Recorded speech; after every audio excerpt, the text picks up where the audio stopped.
I think that this, well, if there's no alcohol in them, but I think that this really associates the culture that our students associate with tailgates and how other universities perceive tailgates as well. Finally, the last point, when students were asked if they would attend tailgates if safety procedures were in place, 2,111 responded and 85.5% said that they would. So the reason why I felt compelled to come to you today to speak on behalf of the students regarding this issue is because it is an issue clearly with the response to the students. They're upset about it, and they really would like to see a change with the responses I think that we got. And the one response that I want to harp on is the 85% that said they would participate if there were safety procedures put into place. On your next part of your packet, you'll see tailgate events on campus. And there are three tiers.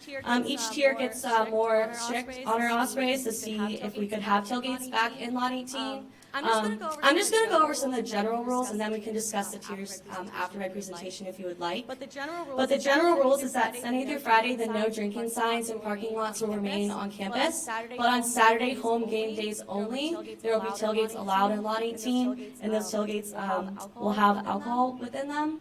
I would also like to stop the sale of alcohol at halftime when there's basketball games going on. And I also would like to promote a Drink Safe awareness campaign. And like I said, if you guys would like to discuss the tiers after, I'm more than happy to do that. So the reason why we had the town hall was not only so that we could get the response from the students, but that's so that we could get actual feedback from them as well.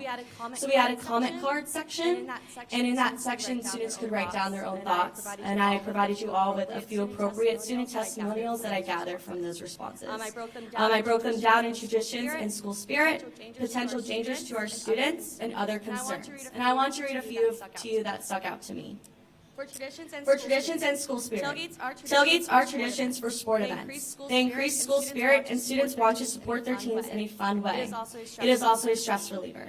The only time I feel like I'm not at a commuter college is at tailgates. Potential dangers to our students. The The 18th Amendment led to more crime, and in similar fashion, these new guidelines will only create a more dangerous environment for our students. People People will go off campus, drink, drive, instead of walking, endangering lives. Other concerns. Please Please don't take away one of our favorite college pastimes. If these other universities can do it, then we should be able to. So I think with the survey results, the testimonies, the proposed tiers, the general rules, events, and the traditions I have provided you, I truly think that we can create an atmosphere that promotes happy and healthy students. I know that that's one of our goals, and I truly believe that with the information I provided you, the students' reactions, they're craving that too. They want to have fun in a safe environment. They want to learn how to behave. And I think that, in the past, we were on one side of the spectrum, and now we're on the other side, and I truly believe that we can find a happy medium. So I really want to create an atmosphere as well where students want to stay at. As you all know, I'm a big proponent for school spirit and establishing that on campus because I believe that it's truly lacking, and that's why our retention rates are not so well. So I really want to create an atmosphere that students want to stay in, and I truly believe that the events, traditions, and the tiers that I provided you can do that. So I'll take any questions that you have at this time for me. Yes, I have a question. Thank you. The proposed new conduct rule under alcohol, at least by this reading, my reading, seems to not specifically prohibit consumption at tailgating or Oktoberfest, but it does prohibit consumption if it's non-approved public areas. And I don't know what non-approved means. It sounds like administrative approval. And so is the happy medium that the administration would interpret what could be an approved public area in which open containers or consumption would be allowed. And so that's 9.3. And the only prohibition against selling is to those under 21, and the other restrictions are very rational, DUIs and false IDs and things. Do you read that the same way? Who approves? Do you know? Right. So, Right, so, to answer your first part of your question, question, where it says, like, it's not specifically to tailgates, the tailgates were held in Lot 18, which is a parking lot, and in the first guideline, it says, no drinking in parking lots, so that's what the students were most upset about. And then in regards to who approves, it goes through a process of, all vice presidents, and then is approved, consequently by the president. And those procedures are in a separate policy somewhere that describes that? Yes. Yes, I believe it is. I believe it is. I have not. I've seen the form. I think it's actually in a link on the bottom of the guidelines, if I'm correct, to get the form. And Are you making your comments, even after reading this, you feel like there's prohibition possibilities? Or actually. right. So as I said, this is the constituents and what they've like expressed to me. I believe that when they said that there's no drinking anymore in parking lots, that upset the students because they felt that there was no plan, no guidance on how to actually achieve that anymore. If they couldn't tailgate in a parking lot, where were they going to tailgate? And it was made clear that, alcohol would not be, permitted to students anymore. Non-student events can get the procedures done more quickly. Student events, it's basically, expressed that there would be no more alcohol allowed at those events. and that included tailgating. Jenna, quick question. Why do you think only 14.8% of the student body responded?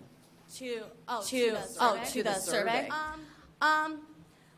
If I'm being honest, We're still a major commuter college, so I think that affects students who didn't really live on campus, who didn't really know about the culture on tailgating either. I did my best to get the survey out to the students. I think that, I know like about 6 to 7% is Greek life, and that's half of the survey. But when it comes to, you can't reach out to every single student on campus. Our median age is still 24, so it doesn't really affect them. They can still drink. And I think like what I mean by that is not to people who are under 21, but it's kind of like you could create a tradition where, you go to these tailgates, you have the community of tents, and you have the people there, and like you build up to when you're 21, you can be like, oh, I can finally like participate more in these tailgates. So I think like, I don't really know why only 14% participated, but I know that I tried my best to get all students to participate. Understood. It's just hard for us.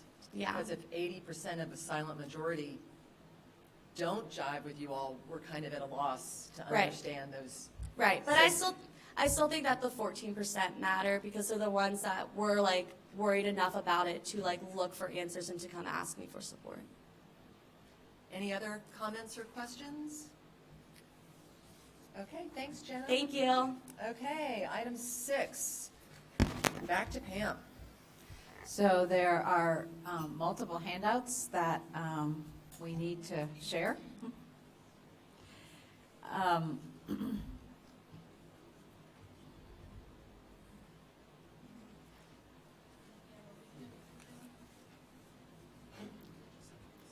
I can't see what you have. What? Okay, that one. All right. So we'll start with that one.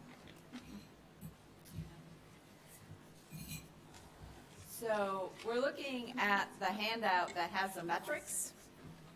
And so there's 3 columns across the top. It says metric values and thresholds needed to get excellent points. Right? So honestly, I want to just step back for 1 second. Typically, Jay Coleman would probably be involved in presenting this information. And in the spirit of transparency, Jay is interviewing for a VP job, a vice president's job right now. And because of that, we thought it was best that there not be any evidence or any look of what's the word I want? Impropriety. Yes. So that's why I am, thank you, David. That's why I'm presenting this, but I'm very, very happy to present it. So you can see that we have the 10 metrics that are listed down on the left side. We have, these are values that we received. These are the percentages that we received in 2018. And then we have values that we are projecting we will receive in 2019. The next thing, you can see that we're going up in some, we're doing better in some, and we're going down in a few other ones. We stayed about the same in terms of bachelor's degrees, bachelor's grads that are employed. The same for median wages. We made a significant decrease in net tuition and fees per 120 hours. That's something that's really important to us to do. But you can still see that we are only getting 3 excellence points for that.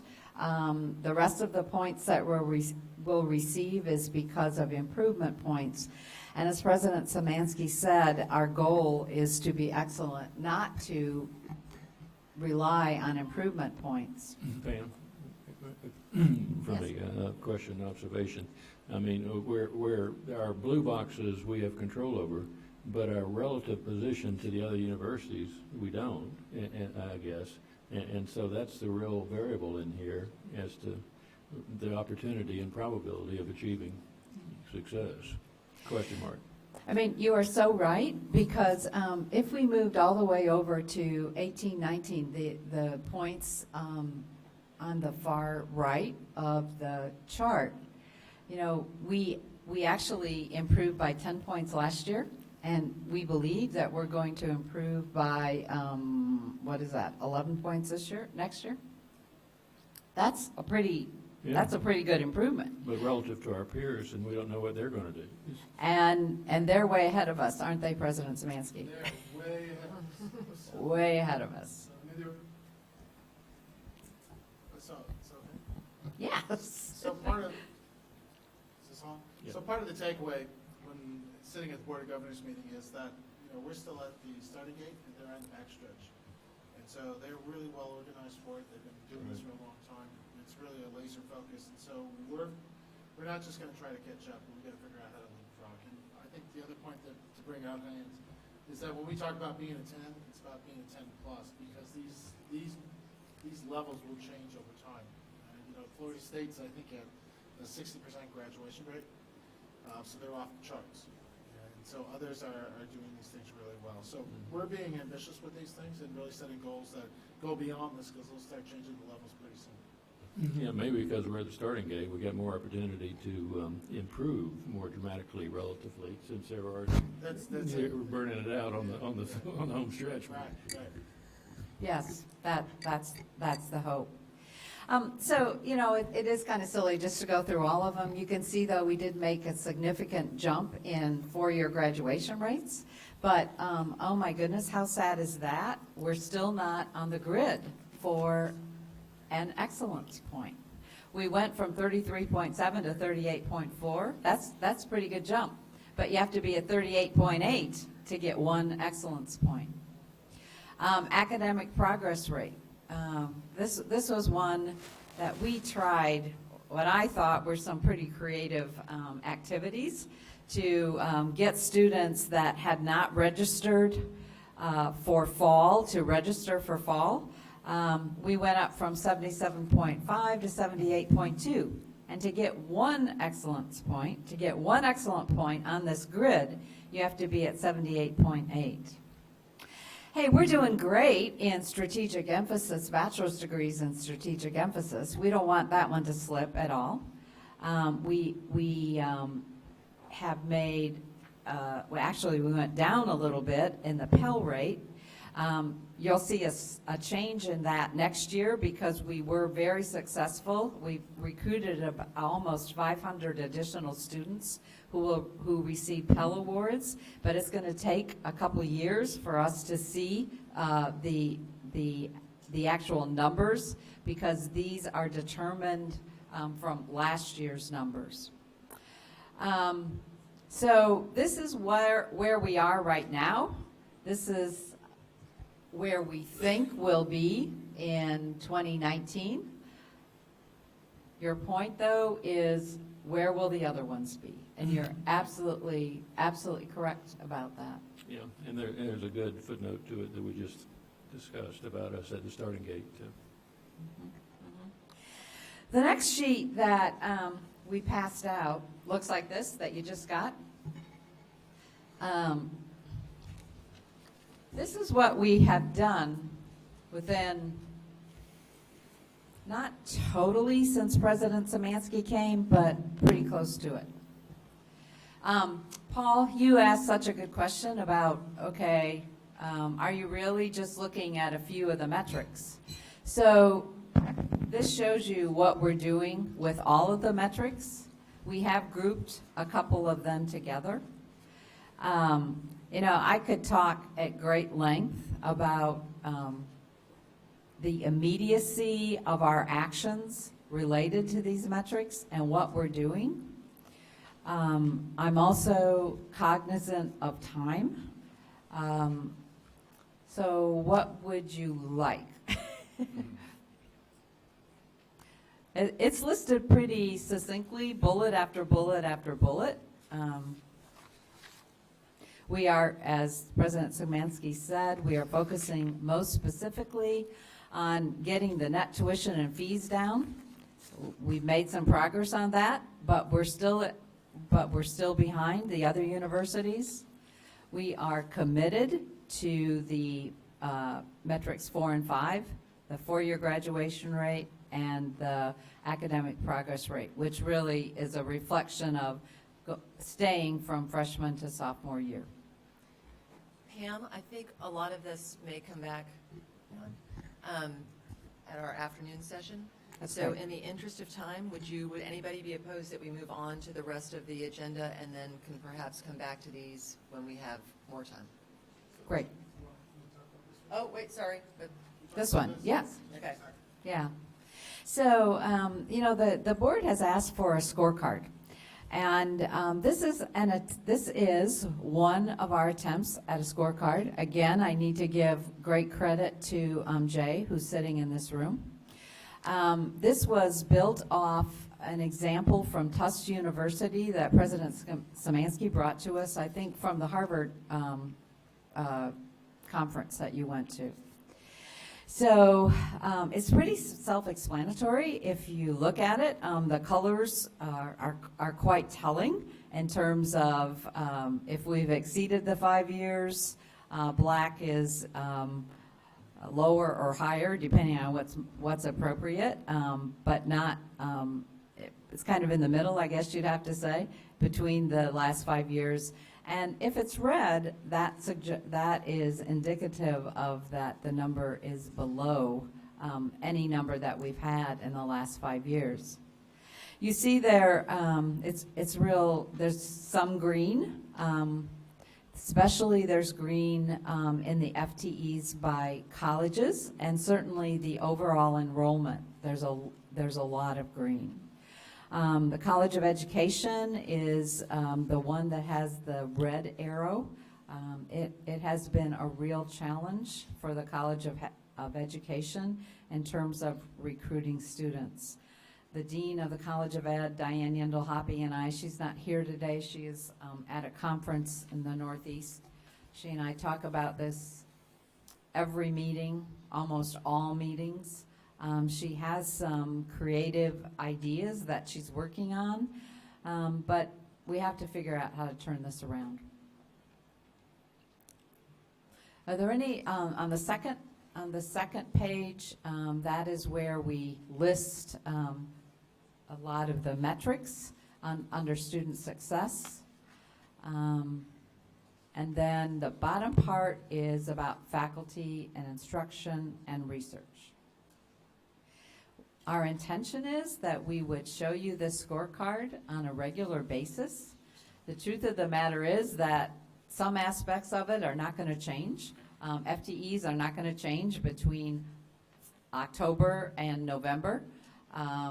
They're not going to change because the students enroll, obviously, semester by semester. But some of these numbers will change. Yes. Comments? I'm hogging the mic. Willie and I don't understand the tenure track, the red arrow there. So, as I understand that, the high for the percentage of tenured and tenure track faculty was 76.7. The low was 73.8 in the last 5 years, but right now we're at 72. So, suggesting then that we have hired more instructors, more visiting faculty. So that's what that explains. Oh, no, that does not include. It's not adjunct. It does not include adjuncts. Good question. So Pam, please help us.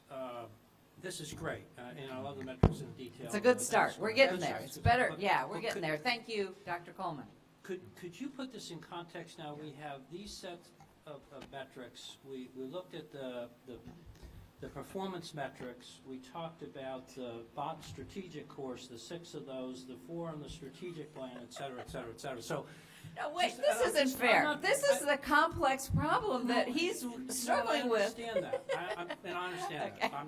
And I'm not trying to be disruptive here. Just sort of, are we at least moving towards sort of a Yeah, at pinning some point these we gotta together? go on. Yeah, yeah. Yeah. Yeah. Focus, but you see that we're all over the place. Yeah. At the Yeah. same time, there's things that can be useful to us that go beyond the metrics. Oh, absolutely. So I think part of what we're doing in terms of sharing this with you is, as a board, is there anything else you'd like us to include, maybe things to take away? But I think the comment that I heard when I first got here was, we don't have this dashboard, and we don't have enough data on a regular basis. So this is our first crack at it. Yeah. But I agree, we gotta get to a set of numbers that we understand, we focus on every meeting. Just so there's alignment and linkage, that, yeah, because we can look at these and say it's great, and we'll Yeah, chart yeah. down the path and look at these, and at the end of the day, then maybe they don't drive the metrics. I mean, and if we can tie that together, that'd be helpful for me. Thank you. Thanks, Bob. Thank You are absolutely correct. All right. Other comments? Other comments or questions? You know, I can be available at breaks and lunch and all of that, if and certainly this afternoon. Okay, moving on to our annual security and fire safety report. Let's have a little drum roll. All right. It is my pleasure to introduce Associate General Counsel John Reese, who will provide an overview of the Jeannie Clary Act. John, thank you for being with us. Hey, John. We also wanted to mention that Chief Frank Mackesy of UPD has joined us by phone. Thank you, Chief. Can you hear us? Yes, ma'am, I can. Okay, thank you. In case any questions come up, thanks for calling in, and thanks, John. Yep, thank you. The Cleary Act was adopted in 1990 after Jean Cleary, a Lehigh University student, was raped and murdered in her residence hall. Later investigations revealed the university knew similar violent crimes had previously occurred on campus, but had not reported those crimes. The purpose of the Cleary Act is to provide accountability and transparency concerning campus safety. There are many parts to Cleary compliance, but they can be broken down into 4 main parts. First, the university must maintain a daily crime log at the University Police Department building. Second, the university must issue notifications for situations affecting the health and safety of the campus community. Third, the university must collect and publish campus crime statistics. And fourth, the university must publish the annual security report you all received a few weeks ago. The annual security report is a large part of Cleary compliance. It is due on October 1st of every year and includes the 3 preceding years of crime statistics. In addition to disclosing crime statistics, it also has a required more than 100 policy and process statements concerning various aspects of campus safety. These statements range from building security and access, student conduct procedures, sexual assault prevention and awareness programs, to available on-campus student resources. The Cleary Act carries potential for significant liability, which can include enhanced and prolonged scrutiny by the U.S. Department of Education, and fines of up to $55,000 per incidence of noncompliance with the Act. UNF strives to provide a safe campus for all of our community, and to that end, we have devoted considerable resources to Clery compliance. In 2015, we formed a presidentially appointed Clery committee. The chair of the committee is University Police Chief Frank Mackesy, and I am co-chair. The committee has been crucial to getting buy-in campus-wide, as campus safety and Clery compliance touch every department on this campus. The committee has also been instrumental in forming the annual security report, as each member of the committee is responsible for drafting their relevant policy statements for publishing in the report. Finally, I'd like to point out that the university had 2 Clery Act-related audits this year. First was from the U.S. Department of Education, a program review audit. While this was not a Clery-specific audit, it was more holistic. They did review our annual security report and interview members of the Clery committee, and there were no Clery findings in their final audit report. Second was an internal audit. This was Clery-specific. There were no major findings. There were a handful of minor comments, but we were able to correct and address those right away. So that is a basic Clery overview. If you all have any questions, I'm happy to try to answer those right now. And I can also make myself available later to speak with anybody individually. Chief, did you have anything to add?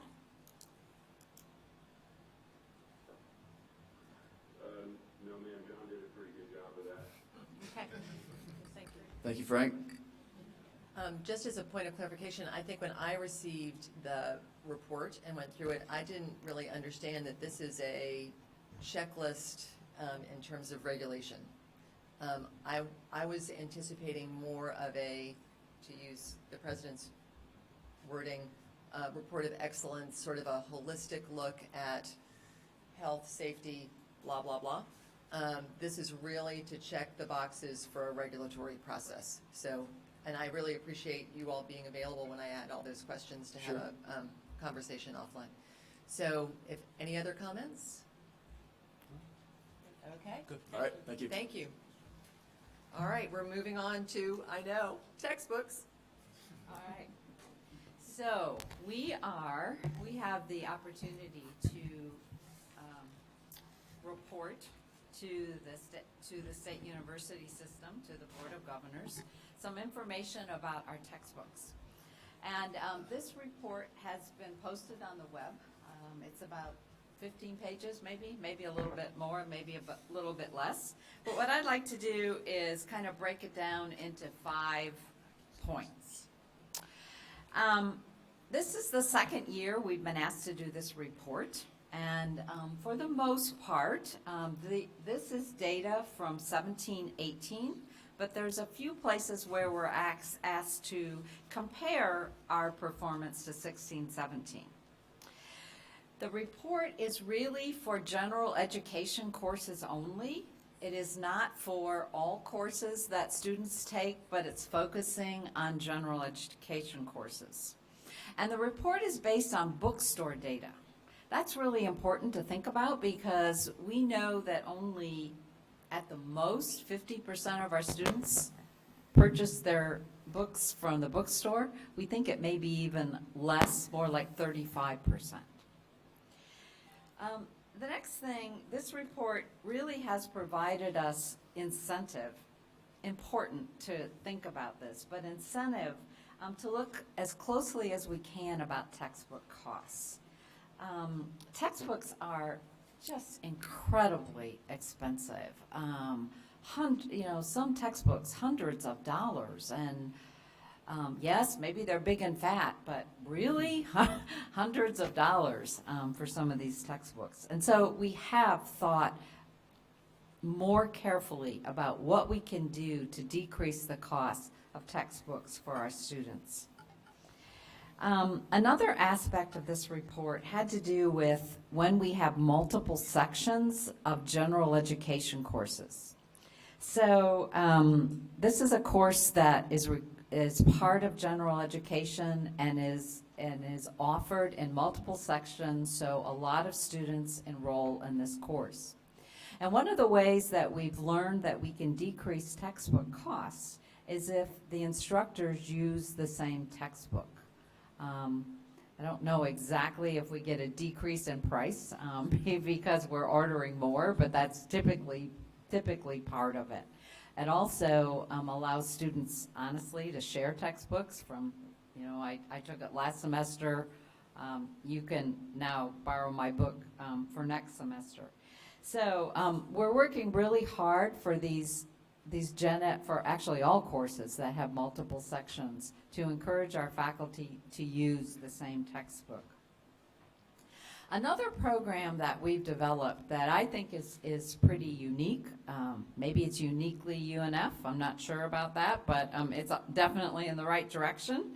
And that is, there is a program that's led by the Center for Instruction and Research Technology in the library that gives students faculty a small stipend to work with an instructional designer and a librarian to create instructional materials from free resources. So if you go into the report and you look and see, there are multiple courses that do not require textbooks, and individuals who would participate in this program, they actually supply reading materials, but it's from free reading materials. And so there are many, many ways that we can be cognizant of decreasing the cost of textbooks. We also, on page 6 of the report, there are a number of initiatives which we have identified that we are using to reduce cost. I think I can just highlight a couple of them on page 6. The first one that I'd like to highlight is the second bullet, that the bookstore has purchased an adoption system. It's a more efficient adoption system or process that really increases our compliance rate with having the textbooks identified early on before the semester begins.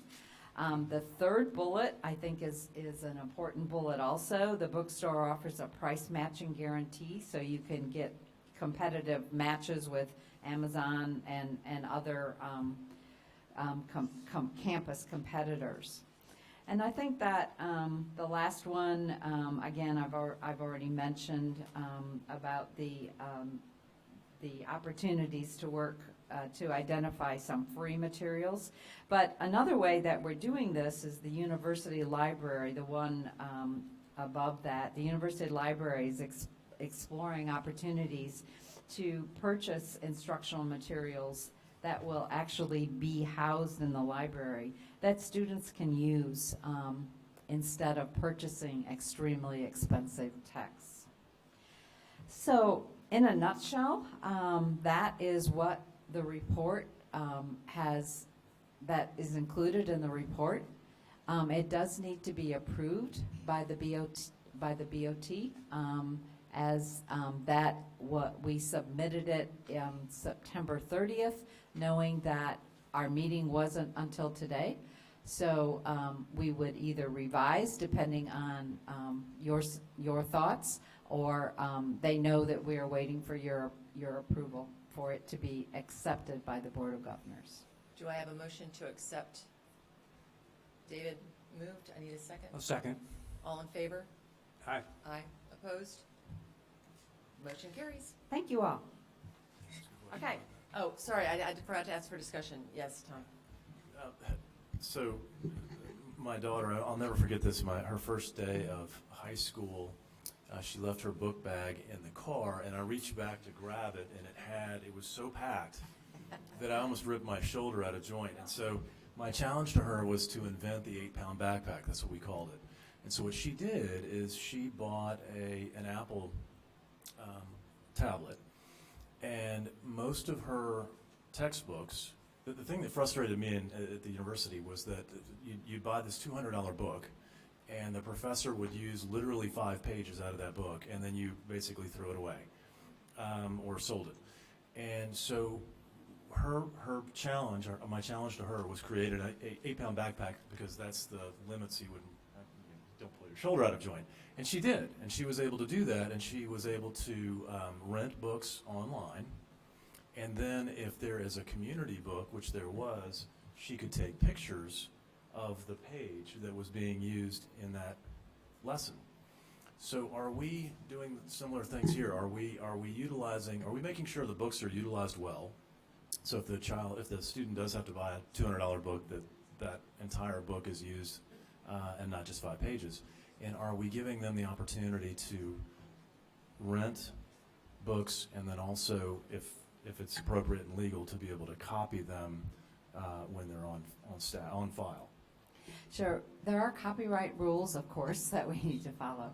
But one of the things, to your point, is that faculty have been encouraged to take bits and pieces from textbooks because sometimes they don't use the entire textbook, and then reproduce that with the chapters that they are going to use. So perhaps what would happen is one textbook has 10 chapters that you think are absolutely fabulous, and another textbook has 3 chapters, and then there's 20 chapters that you're not even going to look at. So we have encouraged faculty along those lines too, to make the textbook be extremely specific to the course that they're taking. Very, very good points. And publishers will let you customize, so that you just order certain chapters and your packet is this thick, it's supposed to have that. Okay. So we're also working with the library, our library in particular, which is a hub for student activity, figuring out ways that we can reduce textbook costs. We'd like to get them to zero. Well, who controls the book that's going to be used in the classroom? Is it the professor himself or herself? Or Yes. because I know in my days, every year they would add a chapter so that you would have to buy a new book. Yeah. So We have more ethical professors today than they used to. okay. Especially at UNF, especially. And it No, worked. I understand. Well, you didn't grow up in the New York City school system. So. Okay. No, thanks. We're going to go quickly to items 9 and 10. We're already over time, but they're linked, and this should be relatively quick. All right, so Rachel Winter is doing an overview of the Student Conduct Code. Rachel, welcome. We're so glad you're here. Thank you, and we can go as quickly as we need to. It is a to hear you, Rachel. Oh, I'm sorry. Is this better? Yeah. Okay. So hi, everyone. I'm Rachel Winter. I am the University Conduct Officer, which means I'm leading our Student Conduct Office. The last time the Student Conduct went through a revision was in 2014. So starting last May, we began looking at the code again to see where we needed to update to remain in compliant with federal regulations, including Title IX. And then just to remain in compliant and keep ourselves held to a higher standard. So that's really what our goals were, and I think we really did a good job of achieving them. The process has been quite lengthy, and a lot of people sitting in the room were a part of it, and so thank you to all of you, including General Counsel, Student Affairs Leadership, faculty, staff, our student leaders, outside legal counsel. So it really was a labor of love by a lot of different areas here at UNF. There are 3 categories of changes that I really want to touch on. One of them are textual changes, where we just needed to go back and fix typos, maybe correct a little bit of grammar. We also updated formatting, so when this is approved and we upload it to our website, you can click through the links instead of just one long scroll. And then we also reorganized the definition section to be in alphabetical order. I think that was just a little bit of me and some OCD coming through, but I think it makes a big difference too in accessibility. Some of our bigger procedural changes, we revamped and reorganized the conduct procedures section. We didn't change what our procedures are, but we reorganized the section so it now reads in a timeline order. So if students start reading that section from start to finish, that is what their process is going to look like through our office, start to finish. And we also touched on the appeals hearings section as well. There's a little bit of confusion, I think, last year when we had to go through some of the different appeals processes here on campus with some more of the high-profile cases. So we went back, we looked at it, and we made sure that it was clear, concise, and that people would have a clear understanding of it moving forward if we have to use them again. Hopefully we don't. Some of our bigger changes then come in the more substantive compliance-related changes. Title IX, of course, being a big one. It is topically relevant right now, so it's kind of a unique time to be presenting this. But it's been topically relevant for our office since I've been here. That is really the highest standard that our office, the type of cases that our office sees. So we wanted to make sure that we are not only treating those cases with the right structure, the right hands, but we're also treating all of our cases at that level because we want to treat all of our students the same. So we really, again, raised the level of the code of conduct. We're using Title IX terminology for all cases, and we're using that approved timeline that has come out of the DOE. We also have changed a victims' rights section to read students' rights. Again, reflecting our UNF values that we're treating all students fairly, we're treating them all the same, and again, that is also tied in with Title IX compliance. We're supposed to be treating all parties through this process on the same playing field and letting the facts and process weed out what is really the truth and how we need to move the case forward.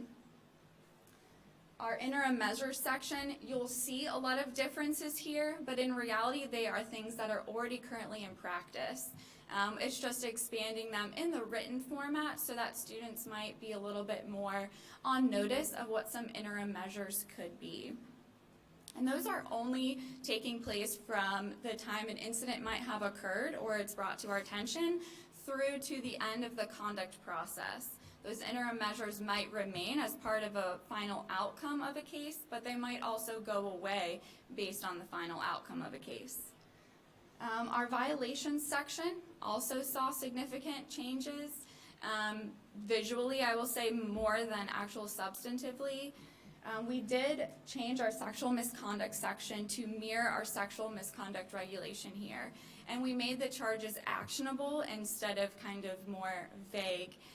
And that's because we want, if students are going to be charged with this section, if they're going to be engaging in behaviors that might bring this question, or might bring this section in question, we want to use the terms that everyone is using. We want to use the terms of Title IX, and we want to talk about it in that higher standard. And then there was some duplication between our endangerment section and disruptive behavior section, so we clarified that. We've added discrimination as a charge section. This was a recommendation from our internal audit, and also just kind of best practices that we're reflecting for other universities as well. And we really changed the participation section to read bystander participation.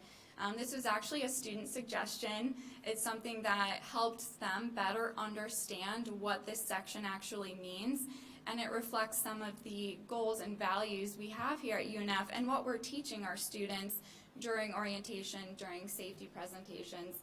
Bystander intervention, bystander participation is something that they can connect what they're learning with maybe what their behaviors actually are. And then our sanctions section, we revised to update some of the terminology, again, for students to be better aware of what maybe the sanctions mean and how it will impact them. So yeah, that's kind of the 30,000-foot view, I think, of our revisions. It has taken us since March of last year, so it's been, like I said, a labor of love. We've had a lot of input, and I'm happy to address any additional specific questions you may have. I've got a question. Yes. Under Title IX, it speaks of the process now reflecting current procedures, which I wasn't sure whether that meant current or to be adopted, but assuming it's to be adopted, it goes on to say, which are considered best practices for student conduct. Who promulgates best practices, and are they specific? Sure, yeah. So there is a national body called the Association for Student Conduct Administrators, ASCA, and they are really kind of the organization that has sent out a model code of conduct. They review all federal regulations. They have lobbyists, just like any kind of national accrediting body might. And so they're really what we would consider in the field to be student conduct best practices. Okay. Other questions? I'd like a motion to approve. Second? I think I have it. All in favor? I'm sorry, any further discussion? All in favor? Aye. All opposed? Motion carries. And the next one, just to be very complete, we have to get rid of the old student conduct code. So we've got a new one in place, so now we just have to make sure to repeal the old one. So do I have a motion to repeal the previous student conduct code? So moved. Second. Further discussion? I think this is a big step towards President Szymanski's objective of integrity and respect, and changing the conversation. Excellent. Thank you so much. So we're gonna vote. All in favor? Aye. Aye. Opposed? Motion carries. May I say one thing before you close the committee? There's a lot going on in academic and student affairs. And on that note, let's take a brief break. Let's come back at 11:10, then we'll start with the finance meeting.